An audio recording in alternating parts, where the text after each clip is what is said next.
រដ្ឋបាលសន្តិសុខសង្គមអាមេរិកជិតដួលរលំហើយដោយសារក្រសួង Dutch របស់ Elon Musk ខណៈត្រៀមជំរុះការងារ 7,000 កន្លែង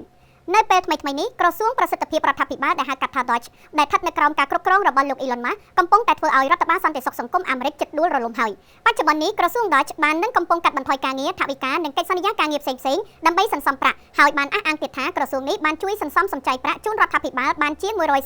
លានហើយមកដល់នឹងពេលនេះគោលដៅសំខាន់មួយរបស់លោក Elon Musk គឺរដ្ឋបាលសន្តិសុខសង្គមដែលគ្រប់គ្រងលើអត្ថប្រយោជន៍ចូលនិវត្តន៍និងអត្ថប្រយោជន៍សម្រាប់ជនពិការទាំងអស់នោះនៅអាមេរិកដែលសរុបមកមានចំនួនប្រហែលជា69លាននាក់លោក Musk បានរិះគន់រដ្ឋបាល SSA ដោយបាននិយាយថារដ្ឋបាលសន្តិសុខសង្គមបានក្លែងបន្លំការទូទាត់ប្រាក់អស់យ៉ាងច្រើនប៉ុន្តែអ្នកដទៃទៀតជឿជាក់ថាការអះអាងរបស់លោកមិនមានភស្តុតាងបញ្ជាក់នោះទេទន្ទឹមគ្នានេះរបាយការណ៍បានឲ្យដឹងថាក្រសួង Dutch ក្រុងនឹងជំរុះបុគ្គលិកប្រហែល 7,000 នាក់ពីរដ្ឋបាលសន្តិសុខសង្គមបើគិតចាប់តាំងពីឆ្នាំ2018មកទីភ្នាក់ងារនេះមានបុគ្គលិកប្រហែល 60,000 នាក់ក៏ប៉ុន្តែលោក Musk បានកាត់បន្ថយចំនួនបុគ្គលិកនៃស្ថាប័នមួយនេះមកនៅត្រឹមតែ 50,000 នាក់តែប៉ុណ្ណោះអតីតស្នងការ SSA លោក Martin O'Malley បានប្រមានថាការកាត់បន្ថយចំនួនបុគ្គលិកយ៉ាងច្រើនបែបនេះអាចបណ្ដាលឲ្យមានការពន្យាពេលនៅក្នុងដំណើរការស្នើសុំអត្ថប្រយោជន៍និងអាចបញ្ឈប់ការបើកនៅការផ្ដល់អត្ថប្រយោជន៍ទាំងស្រុងតែម្ដងព្រោះតែបែបនេះហើយលោកក៏បានបញ្ជាក់ថាប្រព័ន្ធសន្តិសុខសង្គមអាចនឹងដួលរលំនៅក្នុងរយៈពេលមិនដល់90ថ្ងៃនោះទេបើលោក Elon Musk ចាត់វិធានការបែបនេះមែននោះសូមរំលឹកផងដែរថាបន្ទាប់ពីបានឡើងកាន់តំណែងជាប្រធានាធិបតីអាមេរិកលោក Donald Trump